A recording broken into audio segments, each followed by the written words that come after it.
The red wine dripped down my designer dress as 300 guests gasped. My billionaire husband had just humiliated me to impress his mistress. Everyone expected me to cry, to run, to break. Instead, I smiled, because what I did next didn't just shock that room, it shook his entire empire. Before we dive into how I turned my husband's cruelty into my greatest power move, do me a favor, hit that subscribe button and ring the bell. You're about to hear a story about revenge, redemption, and reclaiming everything that was stolen from me. Trust me, you don't want to miss a single minute of this. Now, let me take you back to where it all began. My name is Gabrielle, and I need you to understand something right from the start. I wasn't always this strong. I wasn't always this sure of myself. There was a time when I believed that love could conquer anything, that being a good wife meant sacrificing pieces of yourself until there was nothing left. I learned the hard way that some men don't want a partner. They want a trophy they can put on a shelf and forget about when something shinier comes along. The night everything changed was supposed to be perfect. The Grand Lux Hotel ballroom glittered with crystal chandeliers and the kind of wealth that whispers instead of shouts. I'd spent hours getting ready, wearing a midnight blue gown that cost more than my mother's monthly salary. My hair was laid, my makeup flawless, and I walked into that room knowing I looked good. But looking good has never been enough in rooms like that. Not when you're a black woman married to a white billionaire. Not when his world has already decided you don't belong.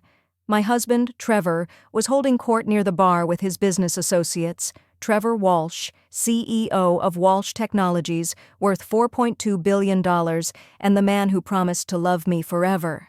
He looked handsome in his custom tuxedo, that practiced smile on his face that made everyone think he was humble despite his wealth. I'd fallen for that smile 8 years ago when we were both at Princeton. Me on a full scholarship, working 3 jobs to make ends meet. Him pretending he understood struggle because his father made him intern at the company one summer. I was walking toward him when I saw her, Brittany Chen Laurent. Real estate mogul, society darling, and the woman who'd been sleeping with my husband for the past year. She was wearing white, which felt intentional, and had her hand on Trevor's arm in a way that was just intimate enough to make a statement. I'd known about the affair for 6 months. I'd cried about it, confronted him about it, and been told in no uncertain terms that I needed to accept reality. But seeing them together in public, at a charity gala where I was supposed to be by his side, made something crack inside my chest. I kept walking, head high, shoulders back, just like my grandmother taught me. Never let them see you sweat, she used to say. I reached Trevor just as he finished laughing at something Brittany said. His eyes met mine, and for a split second, I saw something flicker there. Guilt, maybe. Or calculation. With Trevor, it was always hard to tell where one ended and the other began. "Darling," I said, my voice steady despite my racing heart. "We should probably take our seats. The program's about to start." Trevor's jaw tightened. He didn't like being told what to do, especially not in front of his mistress. Brittany's eyes swept over me with the kind of assessment only another woman can give, sizing up the competition, looking for weaknesses. I gave her my brightest smile, the one that never reached my eyes. What happened next felt like slow motion. Trevor reached for his wine glass, that expensive Bordeaux he always ordered. His hand was steady as he looked at me, really looked at me, with an expression I'd never seen before. Cold, dismissive, almost hateful. And then he tilted his wrist, and suddenly that deep red wine was cascading down the front of my dress, soaking through the silk, staining my skin. The conversation around us died instantly. 300 of the wealthiest people in the city turned to stare. I heard gasps, whispers, someone's uncomfortable laugh. Trevor set down his empty glass and didn't say a word, didn't apologize, didn't even pretend it was an accident. He just looked at Brittany, who was covering her mouth with her hand, her eyes wide with shock or maybe satisfaction. I couldn't tell which. Everyone expected me to react, to cry, to scream, to run out of that ballroom in tears. I could feel their anticipation like electricity in the air. This was the moment I was supposed to break, to prove I didn't belong in their world, to confirm every assumption they'd made about the black girl who'd married up. But here's what nobody knew. I'd been preparing for this moment for 3 months. Not this exact scenario, but something like it. I'd known Trevor would try to break me publicly, to humiliate me so thoroughly that I'd agree to whatever divorce terms he wanted. What he didn't know was that I'd stopped being his victim the day I found his offshore account records hidden in his study. So instead of crying, I smiled. Not a sad smile or an embarrassed smile.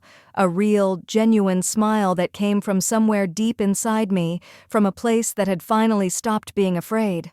I reached up and calmly wiped the wine from my face. Then I turned to the crowd, all those watching eyes, and I spoke clearly enough for everyone to hear. "Well," I said, my voice carrying across the silent room, "I guess some stains are harder to hide than others." I let those words hang in the air for a moment, watching comprehension dawn on faces throughout the crowd. Then I pulled out my phone.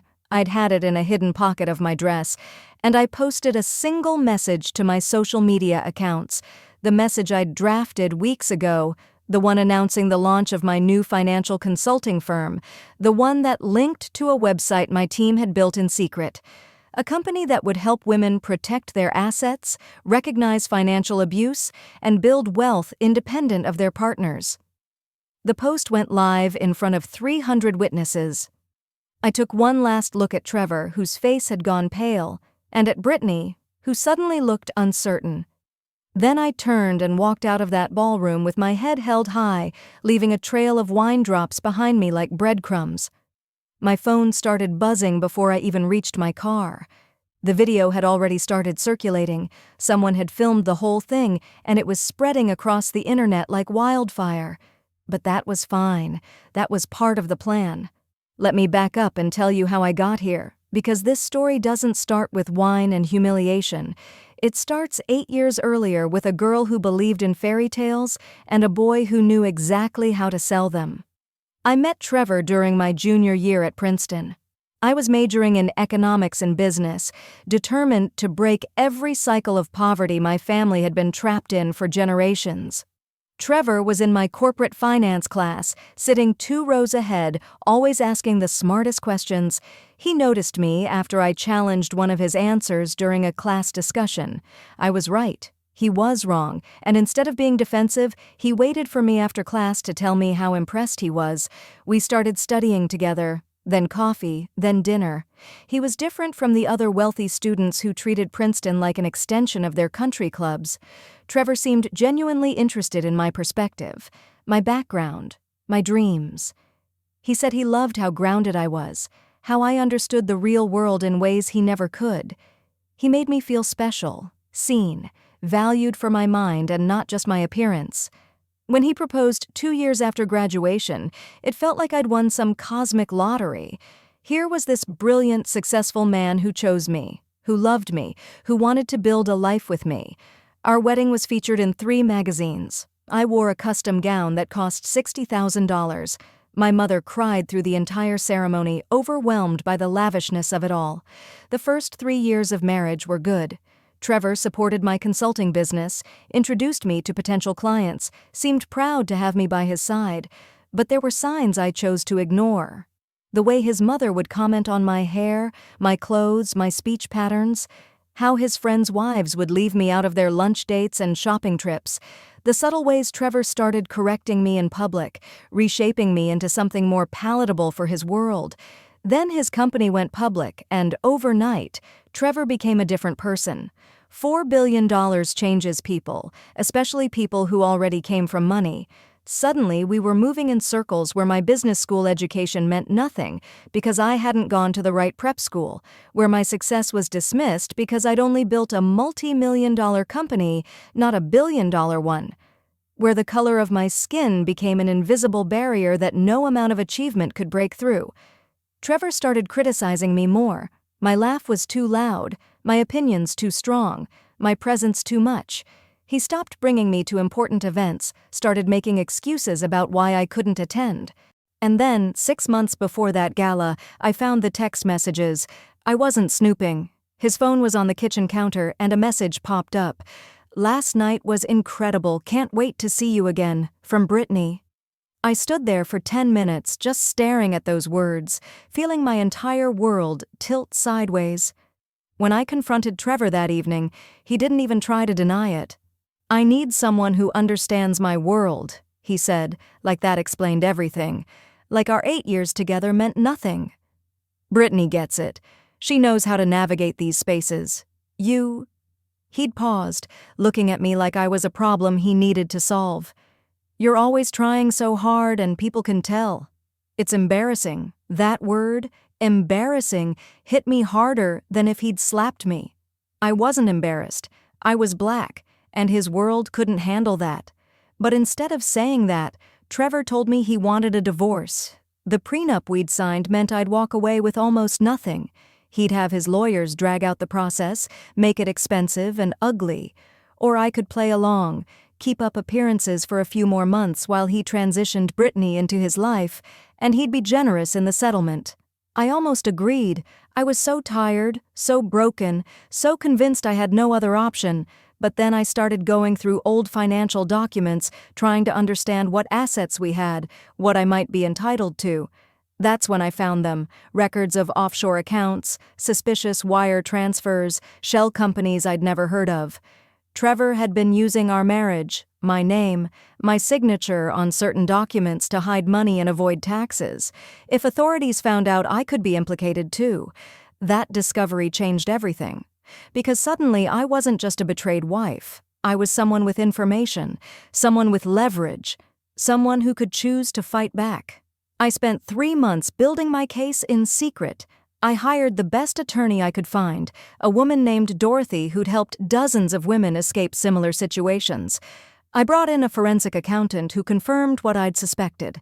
Trevor's empire was built on questionable foundations, and I had documentation of all of it. I started my own business venture, something completely separate from Trevor's world, so I'd have my own platform and credibility. And I reached out to 3 members of his company's board of directors, people who'd always treated me with respect, and I started building relationships. The night of the gala, I was ready. I knew Trevor would try something to humiliate me. Brittany's presence practically guaranteed it. What I didn't know was exactly how he'd do it. But when that wine hit my dress, when I saw the satisfaction in his eyes, something inside me clicked into place. All my fear, all my doubt, all my worry about what people would think, it just evaporated. The next morning, my legal team filed papers, not just divorce papers, whistleblower documents with the Securities and Exchange Commission, evidence of fraud, tax evasion, manipulation of stock prices. I had immunity because I'd come forward first, because I'd provided documentation, because I'd done everything by the book. Trevor, on the other hand, was looking at potential criminal charges. His company's stock dropped 18% in 2 days. The board called an emergency meeting. Brittany suddenly stopped returning his calls. Turns out she was only interested in billionaires who weren't facing federal investigation. His mother actually called me, begging me to recant my statements, promising me money if I'd just make it all go away. I politely declined. The legal battle lasted 4 months. Trevor tried everything: character assassination, claims that I'd forged documents, attempts to freeze my assets. But I had the truth on my side, and more importantly, I had documentation. In the end, he settled. I walked away with 60% of our marital assets, full ownership of my business, and a non-disclosure agreement that prevented him from ever speaking about me publicly. His company survived, barely, but his reputation never recovered. That was 6 months ago. Today, my consulting firm has 23 employees and clients across the country. I started a foundation that helps women recognize and escape financial abuse. I bought my mother a house. I go to therapy every week, and I'm learning how to trust again, how to take up space without apologizing, how to be myself without shrinking. The wine-stained dress is in my closet. I kept it as a reminder that our lowest moments don't define us. How we respond to them does. Some people think I was too harsh, that I destroyed a man's life over an affair. Those people don't understand that this was never about infidelity. It was about a man who thought he could use me, humiliate me, and discard me without consequences. It was about refusing to be broken by someone else's cruelty. I'm not going to stand here and tell you that revenge solved everything, or that I don't have bad days. Some mornings I still wake up angry. Sometimes I wonder what my life would look like if I'd made different choices. But then, I remember that feeling of walking out of that ballroom, of taking my power back, of refusing to be anyone's victim, and I know I made the right choice. That wine-stained dress? I kept it. Not as a reminder of my pain, but as proof that our lowest moments can become our launching pad. If my story resonated with you, if you know someone who needs to hear this, share this video. Drop a comment telling me what you would have done in my situation. I read every single one. Subscribe because I'm sharing more stories of women who refuse to stay broken. Remember, they can humiliate you, betray you, try to destroy you, but they can't take your power unless you give it away. And baby, I never gave mine away. I just took theirs. See you in the next one.